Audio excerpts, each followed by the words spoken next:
हाँ जी, खाना खाया आज? कितना मजा आया खाना खा के? पिज़्ज़ा खाया? नहीं, भटूरे छोले खाए? नहीं, मम्मी ने रोटी दाल खिलाई? बहुत बढ़िया यार, खाया तो सही। यू आर लकी, खाना मिला, बढ़िया। चलिए आज समझते हैं कि जो हम खाना खाते हैं वो हमारी बॉडी में डाइजेस्ट कैसे होता है। मेरे ख्याल से इस बारे में आपको बड़े क्लियरली पता है। The food that we eat consist of different nutrients and these are: number 1, carbohydrates; number 2, proteins; number 3, fats; number 4, minerals; number 5, vitamins. ये 5 चीजें आपको खाने से मिलती हैं। In addition to this, there is water and roughage. तो total हुए 7। दोबारा से okay. Carbohydrates, proteins, fats, minerals, vitamins.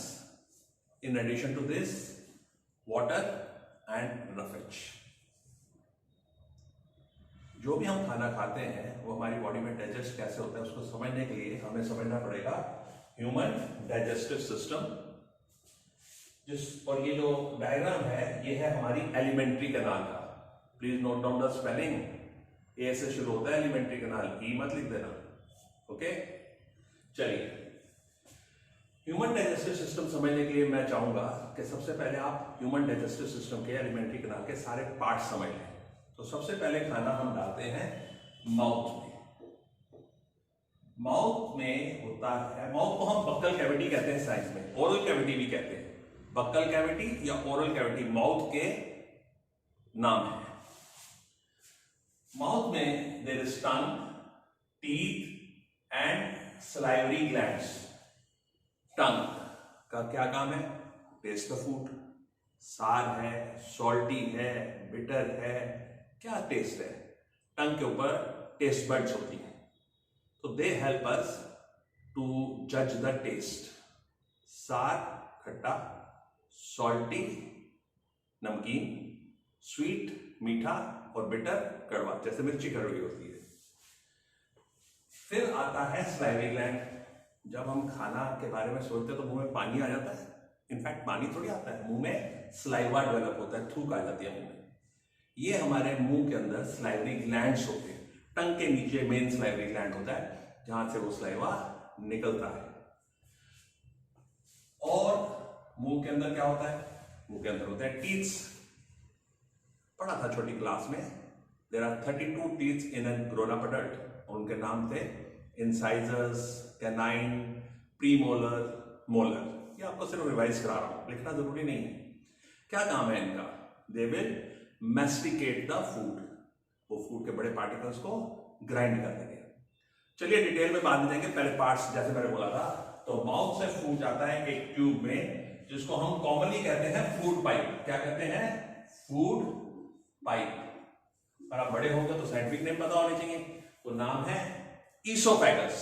O is silent, oesophagus, O is silent. Food mouth से इस पाइप से चला जाता है इस स्टमक में। इसको कहते हैं जे शेप स्टमक। कौन सी शेप का स्टमक? जे शेप स्टमक। स्टमक से फूड जाता है यहां स्मॉल इंटेस्टाइन में। और स्मॉल इंटेस्टाइन के हैं 3 पार्ट्स। एनसीईआरटी बुक में नहीं लिखा, नोट कर लीजिए। Duodenum, jejunum, ileum. Duodenum is the starting part of the small intestine, ये बिल्कुल स्टार्टिंग पार्ट यहां पे। ज्यूजिनम मिडिल पार्ट है। और इलियम जहां पे ये स्मॉल इंटेस्टाइन लार्ज इंटेस्टाइन से जुड़ती है उसको हम कहते हैं इलियम। ठीक है जी। उसके बाद जो फूड अनडाइजेस्टेड होता है वो चला जाता है इस लार्ज इंटेस्टाइन में, और अनडाइजेस्टेड फूड यहां रेक्टम में, और फिर एनएस से बॉडी के बाहर स्टूल की फॉर्म में एक्सक्रीट हो जाता है। तो ये जो लार्ज इंटेस्टाइन है इसको भी हमने 3 पार्ट्स में साइंस डिवाइड करती है। कोलोन, ये वाला पार्ट, रेक्टम जहां पे स्टोर होता है अनडाइजेस्टेड फूड, और एनस जहां से बॉडी से बाहर जाता है। पर डायग्राम में तो कुछ और चीजें भी नजर आ रही है ना। हाँ, लिवर नजर आ रहा है, पैनक्रियाज नजर आ रहा है, ये गाल ब्लैडर नजर आ रहा है। फूड यहां नहीं जाता, फूड डाइजेशन के प्रोसेस में यहां नहीं जाता, लेकिन इनसे निकले हुए कुछ जूसेस, कुछ एंजाइम्स हमारे फूड में ऐड होते हैं और वो हमारे फूड को डाइजेस्ट करने में, प्रॉपरली डाइजेस्ट करने में हेल्प करते हैं। तो इन सब का बहुत इंपॉर्टेंट रोल है जो अब हम सीखेंगे। पहले बात करते हैं सिर्फ इस पूरी वीडियो को ऐसे सीखिए कि हम अलग अलग पार्ट्स में सीखते हैं। पहले डाइजेशन इन माउथ सीखते हैं। तो माउथ में क्या होता है? माउथ में the food that we put in mouth is masticated by the teeth and tongue helps to mix the saliva into the food.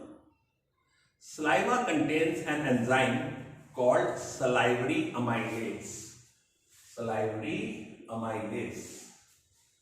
It acts on starch. It acts on starch. हमारे खाने में जो carbohydrates हैं, carbohydrates के दो parts होते हैं, starch और शुगर। तो स्टार्च पे एक्ट करता है और converts it into sugar, right? तो इसके लिए मैं आपको एक एक्सपेरिमेंट भी देता हूं। आज घर में जब खाना खाने लगो तो जो रोटी खाते हो उसके एक बड़ा सा पीस लो, उसको मुंह में डालो और इमेजिन करो उसका टेस्ट कैसा है। सोचो उसका टेस्ट कैसा है, बड़ा ब्लैंड सा टेस्ट होगा। उसको मैस्टिकेट करो, उसको चबाओ और चबाने के बाद जब वो आपके बॉडी के अंदर, ईसोफेगस के अंदर जाने लगे, तब दोबारा से सोचो इसका टेस्ट कैसा है। तो मैं कह रहा हूं वो मीठा हो गया। अरे भाई, इसका मतलब ये नहीं है कि वो रसगुल्ला या गुलाब जामुन जैसा मीठा हो गया। इसका मतलब ऐसा ही है जैसे हम कहते हैं दही मीठी है, दूध मीठा है, उसी तरह इसका टेस्ट जो पहले ब्लैंड था अब वो थोड़ा मीठा हो गया। रीजन क्या है? रीजन है कि ये जो सलाइवरी अमाइलेज था, ये एक एंजाइम है, इसने स्टार्च को शुगर में कन्वर्ट कर दिया। ओके, अब इसके बाद फूड जाएगा माउथ से स्टमक में, इस पाइप से, जिसको हम फूड पाइप कहते हैं या ईसोफेगस कहते हैं। इस पार्ट में कोई डाइजेशन नहीं होता। ये पार्ट सिर्फ इस तरह मूव करता रहता है। देखिए, इस तरह मूव करता है, रिलैक्स करता है, कॉन्ट्रैक्ट करता है, रिलैक्स करता है, कॉन्ट्रैक्ट करता है। इसको कहते हैं पेरिस्टाल्टिक मूवमेंट। क्या कहते हैं? Peristaltic movement. इसके कारण फूड जो है वो नीचे नीचे नीचे पुश होता रहता है और अल्टीमेटली इस ऑर्गन में पहुंच जाता है जिसको कहते हैं स्टमक। हाँ, ये सही बात है। स्टमक यहां होता है दोस्त, यहां नहीं होता। पेट यहां नहीं है, पेट यहां है, स्टमक यहां। तो ये शेप स्टमक में फूड पहुंचता है। अब इस स्टमक के अंदर जो इनर वॉल होती है वो कुछ जूसेस सीक्रेट करती है जिनको हम कहते हैं गैस्ट्रिक जूसेस। उसके अंदर होता है हाइड्रोक्लोरिक एसिड, एक होता है पेप्सिन और एक होता है म्यूकस। स्टमक के अंदर जो गैस्ट्रिक जूस है उसके अंदर तीन चीजें हैं, हाइड्रोक्लोरिक एसिड, पेप्सिन एंजाइम है और म्यूकस। तो इस गैस्ट्रिक जूस में सिर्फ एक ही एंजाइम है, उसका नाम है पेप्सिन। फूड जब हम खाते हैं तो कई बार फूड के साथ कुछ जर्म्स हमारी बॉडी में आ जाते हैं, तो ये hydrochloric acid will kill the germs. Pepsin will act on proteins, P for pepsin, P for proteins। Pepsin proteins पे एक्ट करेगा और उनको सिंपलर प्रोटीन्स में, जिनको हम पेप्टोन्स कहते हैं, उनमें कन्वर्ट करेगा। म्यूकस का क्या रोल है?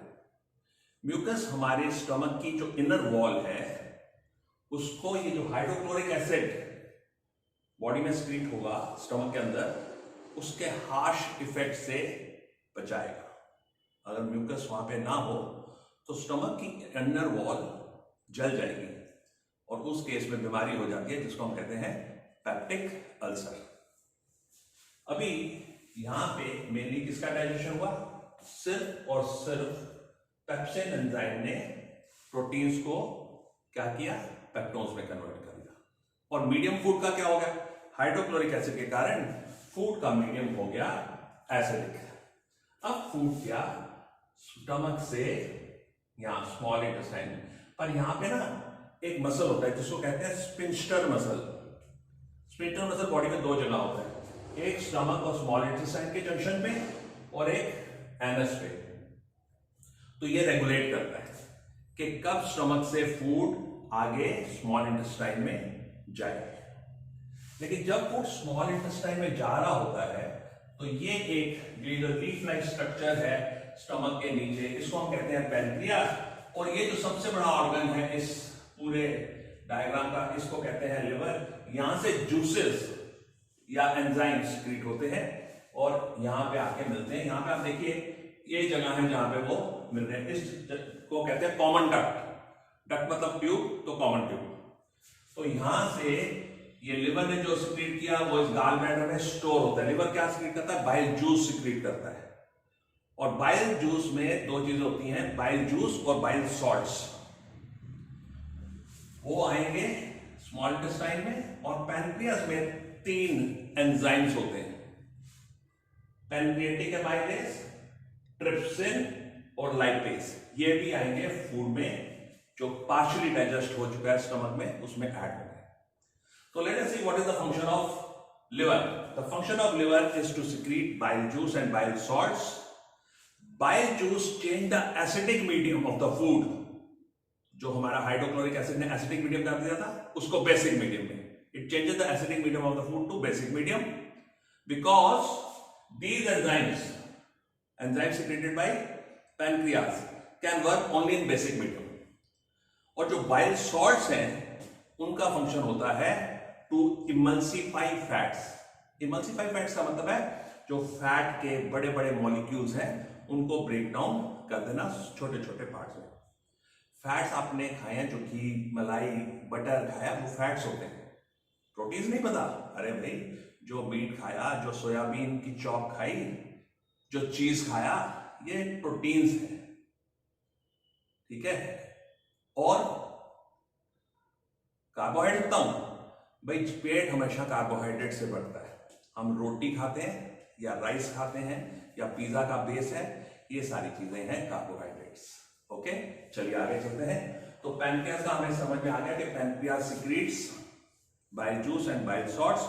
Bile juice changes the acidic medium of the food into basic medium, and bile salts emulsify fats, and they are poured into the small intestine through this common duct.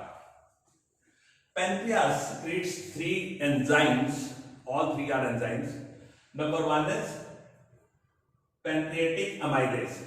एक यहां पे था salivary amylase, saliva में, और ये है pancreatic amylase. Pancreatic amylase will act on carbohydrates, that is starch and sugar, and break them down into simpler products. Pepsin जो stomach में सिक्रीट करता था, P for pepsin, P for protein बताया था आपको, बिल्कुल इसी तरह राइमिंग वर्ड है pepsin, trypsin. Trypsin will act on proteins and lipase will act on fats. Lipase will act on lipids. Lipids का मतलब होता है फैट्स. तो पैनक्रियास से हमारे को 3 एंजाइम सिक्रीट होंगे. पैनक्रिएटिक एमाइलेज किस पे एक्ट करेगा? स्टार्च और शुगर पे, यानी कि कार्बोहाइड्रेट्स पे, और उनको ब्रेक डाउन करेगा सिंपलर मॉलिक्यूल्स में. ट्रिप्सिन एक्ट करेगा प्रोटीन्स पे जो पार्शियली पहले ही डाइजेस्ट हो चुके हैं, और लाइपेज एक्ट करेगा फैट्स पे. Now the food which is now digested to a large extent will go further in the small intestine. This whole part is small intestine, and the small intestine itself will produce a juice which is known as intestinal juice. In NCERT में यही नाम दिया हुआ है, intestinal juice. Scientific name उसका है succus entericus. ये लिखा, ये जो क्लाउड में लिखे हुए हैं ना, ये जो सिक्रीशन है वो लिखे हुए हैं. तो ये है succus entericus. Now succus entericus will complete the digestion of food. Complete the digestion of food कैसे? All the carbohydrates, that is starch and sugar, are broken down completely to the simplest molecule, and that is glucose. जितना भी आपने carbohydrates खाया है, starch है या sugar है, वो फाइनली डाइजेस्ट हो जाएगा और वो आपकी बॉडी में आ जाएगा in the form of glucose. All proteins will break down into simplest molecule called amino acids. All proteins will change into amino acids, and all fats will change into fatty acid and glycerol. तो here the digestion is completed. आगे चलते हैं. In the small intestine there are finger-like projections called villi. Small intestine के अंदर finger-like projections होते हैं जिनको कहते हैं villi. They are richly supplied with blood capillaries. उनके ऊपर खूब सारी blood capillaries होती हैं. अरे blood capillaries नहीं पता? अपने किसी दोस्त की आंख में देखना, आंख में ये जो पतली पतली लाइनें हैं ना रेड, इन्हीं को कहते हैं ब्लड कैपिलरीज. ऐसी बहुत सारी ब्लड कैपिलरीज होती हैं विली में. तो वहां से जो फूड डाइजेस्ट होता है वो उसमें एब्जॉर्ब हो जाता है and then it is transported to all the cells of the body. हमारी पूरी बॉडी सेल्स की तो बनी है और 9th क्लास में पढ़ा था. सेल्स के अंदर क्या होता है? माइटोकॉन्ड्रिया. वहां पे फूड का ऑक्सीडेशन होगा यानी कि रेस्पिरेशन का प्रोसेस होगा और एनर्जी प्रोड्यूस होगी in the form of ATP molecules, adenosine triphosphate molecule. थोड़ी थोड़ी नई भी याद करनी पड़ेगी भाई, भूल नहीं सकते उसको. ठीक है जी. चलिए, अब जब फूड कंप्लीटली डाइजेस्ट हो गया और एब्जॉर्ब भी हो गया यानी कि एब्जॉर्प्शन हो गया, तो अब जो अनडाइजेस्टेड फूड है वो यहां से चला जाता है इस पार्ट में जिसको हम कहते हैं लार्ज इंटेस्टाइन का कोलोन पार्ट. यहां पे भी विली होती है. यहां पे विली का काम है to absorb excess water and convert the undigested food into semi solid waste material which is stored over here, that is in rectum, till the time it is thrown out of the body or excreted out of the body. With this we complete the digestion part. Digestion को आप जब explain करें तो उसके ये headings बनेंगे. Ingestion.